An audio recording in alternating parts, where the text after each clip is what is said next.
Visakha steel ప్లాంట్లో జరిగిన ఒక ప్రమాదంలో సుమారు 8 నుంచి 9 మంది మరణించడం జరిగింది. ఆ మరణించిన కుటుంబాలకి మేము ప్రగాఢ సానుభూతిని తెలియజేస్తున్నాం. ఈ విషయంలో కూడా లోకేష్ సార్ గారి మాట తీరు ఎలా ఉందంటే ఒకసారి ఈ వీడియో చూడండి.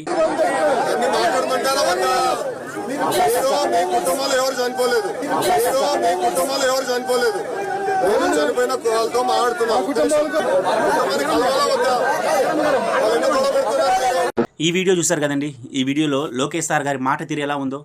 ఇలాంటి సంఘటనే వైఎస్ జగన్మోహన్ రెడ్డి సార్ గారి హయాంలో ఎల్జీ ఫార్మిలల్స్ కంపెనీలో ఇలాంటి సంఘటనే జరిగి 9 మంది సుమారు 8 నుంచి 9 మంది చనిపోయినప్పుడు దాని మీద వైఎస్ జగన్మోహన్ రెడ్డి సార్ గారు ఎలా రియాక్ట్ అయ్యారో తెలుసా?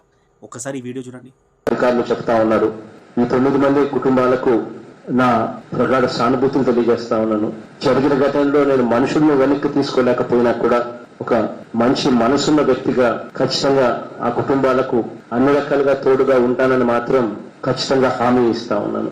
చనిపోయిన ప్రతి కుటుంబానికి కూడా ₹1 కోటి కాంపెన్సేషన్ కూడా డిక్లేర్ చేస్తా ఉన్నాను.